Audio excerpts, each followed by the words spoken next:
Olha, hoje a gente fala bastante, em vários momentos e com pessoas diferentes, a respeito do mercado de grãos, principalmente de soja.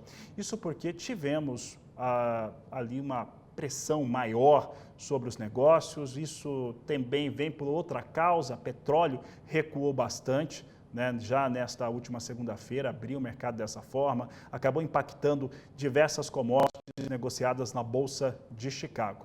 Um outro fato é como que o cenário internacional tem precificado e, com isso, as vendas de soja aqui no Brasil, os prêmios estão reduzindo. Já tem um tempinho que está reduzindo, não é agora, já tem acontecido essa redução. E para falar a respeito deste assunto, nós vamos conversar agora ao vivo com Ronaldo Fernandes, da Royal Rural, que participa desta edição de Agricultura BR aqui no Canal do Boi.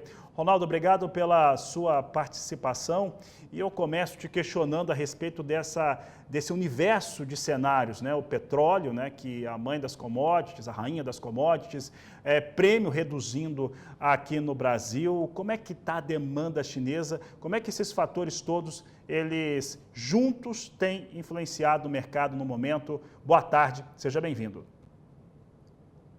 Boa tarde, Fabiano. Obrigado. Estava com saudade de voltar aqui. A gente passou um tempo atendendo muitas agendas, né? E tá bom, é muito bom estar aqui de volta. Bom, tem muita coisa acontecendo no mercado ao mesmo tempo, no cenário político, no cenário do campo mesmo. O Brasil está terminando de tirar a sua colheita dos campos, enquanto os Estados Unidos ainda está colocando a dela. Mas quando a gente olha para a gigante asiática, para o maior consumidor de soja do mundo, a gente tem um movimento que deixa meio claro a partir de agora, Fabiano, qual é a tendência que a gente pode esperar. A gente teve um primeiro trimestre com a China extremamente demandada e desabastecida. E a gente viu os preços da soja no Brasil se sustentarem em plena colheita. É natural, quando a gente começa o período da colheita, chega ali em torno de 50% de área colhida, os preços já começarem a cair. Esse ano isso não aconteceu, a gente chegou a 50% e os preços sustentando. Em março, o Brasil mandou mais de 11 milhões de toneladas de soja para a China.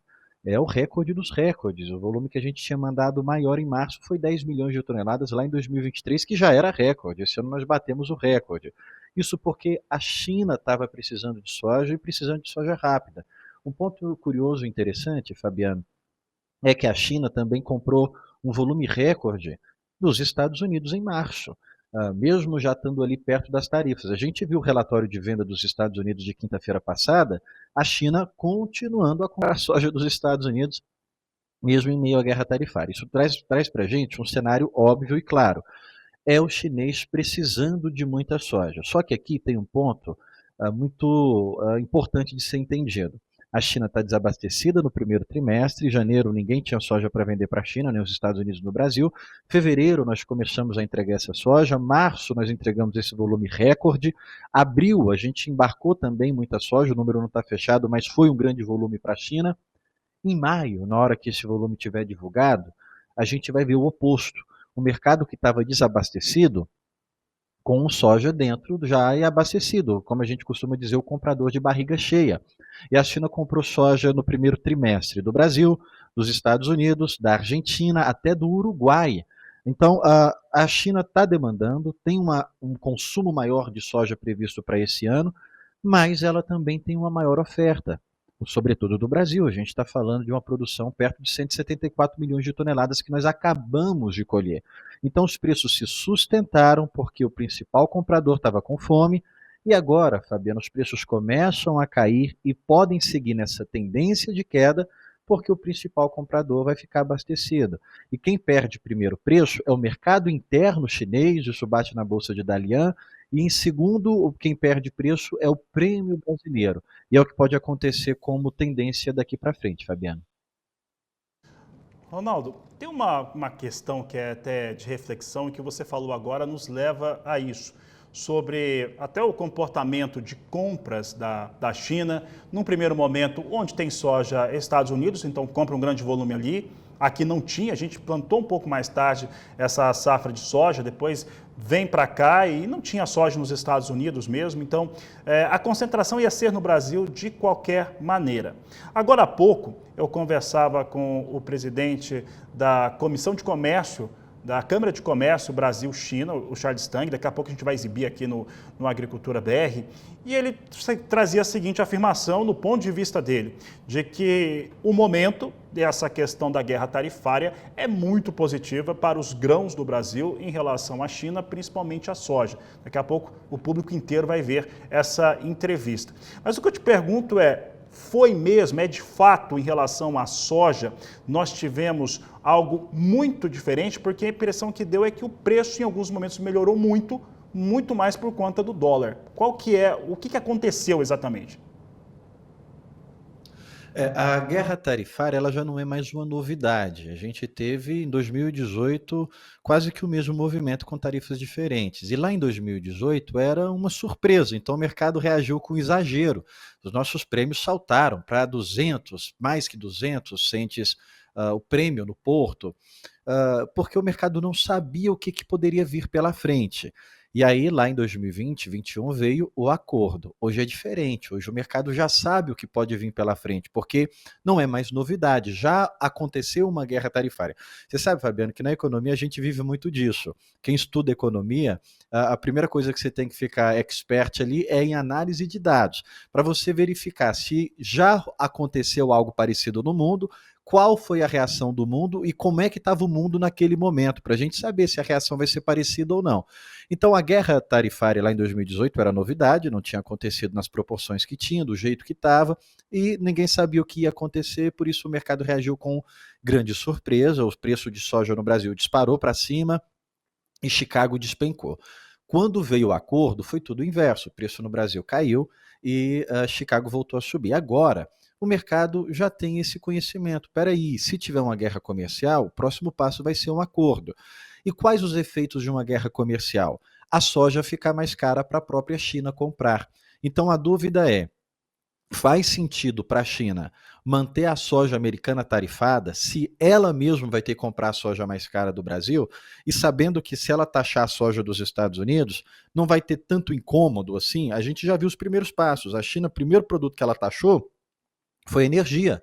Taxou gás, taxou petróleo, e para incomodar o produtor, que é o eleitor, ele tem peso muito mais no capital político do que no capital econômico, ele foi lá e taxou caminhão, que aí vai ficar mais caro as manutenções de equipamentos, para comprar maquinários novos.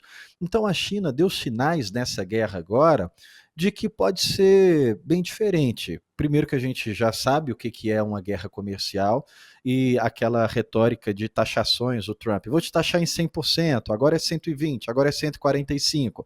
A resposta da China, olha, nós vamos responder aqui no 125 que você tinha falado antes, parece que você está confuso, você não sabe qual taxa você está colocando, mas nós não vamos aumentar mais, porque não faz sentido aumentar mais taxa, e realmente não faz. Acima de 20%, ninguém vai praticar a tarifa. Acima de 20%, a China já não vai comprar mais dos Estados Unidos, os Estados Unidos já não vão comprar mais da China. Então pode ir a 1000% que o efeito é o mesmo, 20, 21, 22, vai ser a mesma coisa. Então o mercado já entendeu que, olha, tem alguma coisa ali travada, mas o Trump deu uma sinalização que pode ser algo repetido pela China. Os Estados Unidos precisam comprar da China peça de carro, carro propriamente, minérios. Ele foi lá e deixou esses produtos que ele precisa fora da lista das tarifas. A China pode fazer a mesma coisa, ela pode ir lá e falar, beleza, você está tarifada, mas a soja eu não vou tarifar porque eu preciso da soja, e se eu tarifar a soja, vai ficar mais caro para me comprar. Esse é o ponto que agora, Fabiano, parece ser o caminho que vai ser tomado. A gente não tem nada claro, nada é definido, eu costumo dizer que são cabeças de juízes, ninguém sabe o que nem eles mesmos sabem ao certo, mas esse parece o caminho que o mercado tem acreditado mais.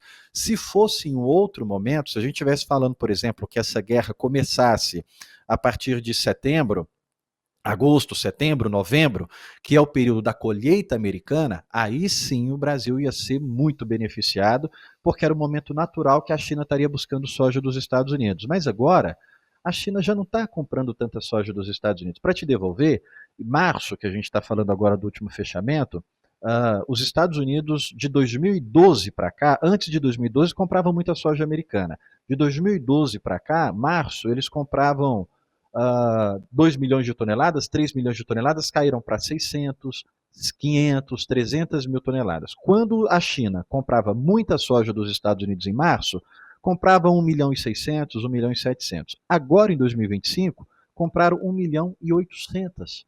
Então, aumentaram o volume de compra dos Estados Unidos, mas não é lá grandes coisas, não chegou a 2 milhões de toneladas, porque os Estados Unidos não é o momento dele vender soja para a China, agora já é o Brasil que está vendendo. Então, assim, a gente foi beneficiado no sentido que sustentou o prêmio mais tempo do que sustentaria, mas seria melhor se fosse em outra época, Fabiano.